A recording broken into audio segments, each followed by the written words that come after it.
Hello and welcome back to another local history story. Now, this week's story is another one from Victorian Dundee. And as far as centuries go, the 19th century was a pretty strange one in terms of people's hobbies and what folk got up to. And there was a number of different fads and crazes during the Victorian era. One of the best known ones was when the whole of Britain went through a big phase of collecting ferns, and everybody just had their houses full of ferns for a while. But there was also all kinds of new sports which emerged, and one of them was pedestrianism, which is pretty much exactly what it sounds like. So you would walk long distances or have walking races, and things like that became a popular pastime. Now, there was a man in Dundee who normally had very little time for sports and pastimes. James Gordon of Blackness was a porter, but he was out of luck as far as work was concerned. He'd lost his regular job, and he did have a licence to be a street porter, but he had his wife and he had 7 children still at home. So the few pennies that he was getting from doing odd jobs around the street were not going very far on a family of that size. So in October 1886, James was thinking about ways to raise some money. And he started to think a bit outside of the box, and his mind got on to the feats that people were interested in and things that got a lot of attention. And he knew he didn't have very much, but he was a good walker. So James cobbled together a barrow from bits of scrap wood, and he painted a sign to attach to the front of his barrow. And this announced his new plan. And the sign read, "On my way, from Dundee to London and back." And James put a box with some spare clothes in the wheelbarrow and another box for the donations that he hoped people would give him along the way. James Gordon of Dundee was going to be a champion wheelbarrower. Possibly the world's first and possibly the world's only champion wheelbarrower. Now, if he was going to make any money out of this feat, people needed to know what he was up to. So, of course, he wrote into the Dundee newspapers telling people about his situation, how hard he was finding it to get work, how he needed to support his children, and his plan to do something incredible to raise money for his family. And people really loved this idea. And crowds turned out to see him setting off from Dundee, and he was cheered on and applauded. And by the time he had left the city, he had already made more from donations than he normally would in a week at work. And James knew that he would have to kind of prove along the way that he hadn't sort of just cheated and hopped on a coach as soon as he was out of sight. So he carried a little book with him, and he got a stamp or somebody to sign the book in every town that he passed through. And in order to make it to London according to the schedule that he had set, James was aiming to walk 17 miles a day. But he was a religious man, so he had Sunday as a day of rest. And along the way, he was offered a free bed and board from hotels and innkeepers in the places that he visited. And given that his journey was taking place through November and December, this was certainly a very welcome respite from cold, stormy weather that he was trudging through on many of the days. And as he went on his journey down through Edinburgh and Haddington and through the borders and into the north of England, he would sometimes stop in at post offices, and he would send money back to the family in Dundee, but he would also send letters into the papers to keep people updated on his progress. and people were sort of following his journey with a lot of interest. Now, when he went through some of the smaller towns on his route, people hadn't really heard of him yet, and were expecting him to be selling things out of his barrow.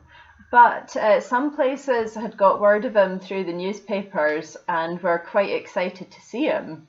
Newcastle in particular loved him. There was a tobacconist there who gave James a good sum of money to have an advert painted on the side of his barrow, so he had a sporting sponsor as well for his wheelbarrow. And as he trudged on south, he got closer and closer to London. And the London papers had also picked up on his journey, and people were expecting him.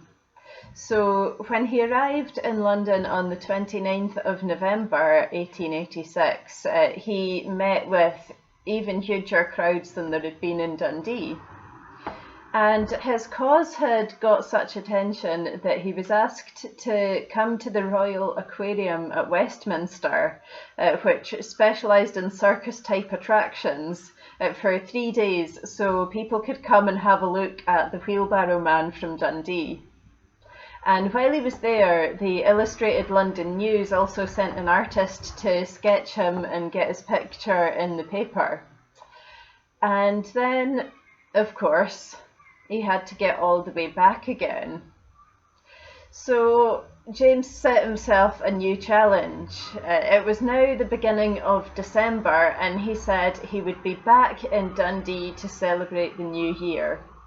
And off he went north again, hoping that his boots would last until he got back to Dundee. And of course, the weather got worse and worse the further north he went, and he ploughed on through snow and sleet and storms.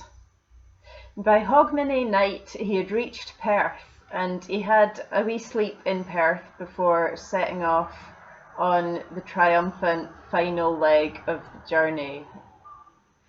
And on New Year's Day 1887, James made it back into Dundee. And he was coming in via Perth, and as he came down the Perth road, it was just lined with people out to see him, waving and cheering. And when he got back into Dundee, he was set about with enthusiastic hugs and applause at the city centre. So much so, everybody wanted to touch this famous wheelbarrow, and the wheelbarrow got so much love that it actually completely fell apart. But as we have to remember, in the words of the London Evening Standard, this was on New Year's Day, when Caledonia in general is scarcely responsible for her actions. So James Gordon was an absolute hero, and he had made a lot more money than he would have made staying trying to work as a porter. He didn't take much of a rest after he had finished his famous journey either. He set off on the 12th January for a sort of victory tour around Dundee, Forfar, Kirriemuir and Alyth so that the crowds could see him. And other people sort of saw his success, and in true Victorian fashion, they started a wee bit of a wheelbarrow craze themselves. There was a copycat barrower in Newcastle who had actually set off before James had even got to London. This was a guy named Jack Martin, and he said his wheelbarrow was 28 pounds heavier than Gordon's, but he didn't really get anywhere near the same amount of attention. But closer to home, there was Mrs. McGowan in Perth who set out to push her 8-month-old baby in a pram from her home in Perth down to London. And there was a few other imitators in the local area as well. But as with all such things, there's only so long that the public really pay attention to things like this. And although James had been successful in his trip, it was not a long-term solution to his unemployment.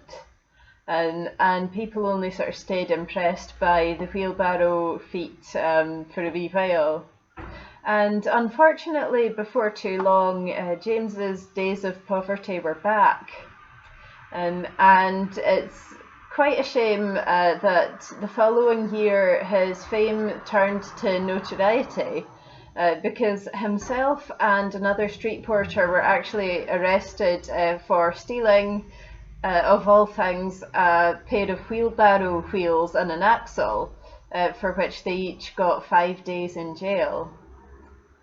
And James Gordon, who for a while was possibly the most famous man in Dundee, is now rarely remembered, but every so often his story comes to light again.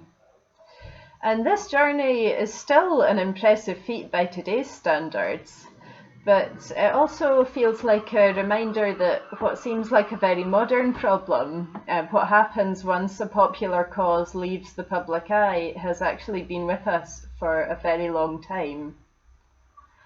So that is the story of James Gordon and his wheelbarrow. And we will see you next week for another story.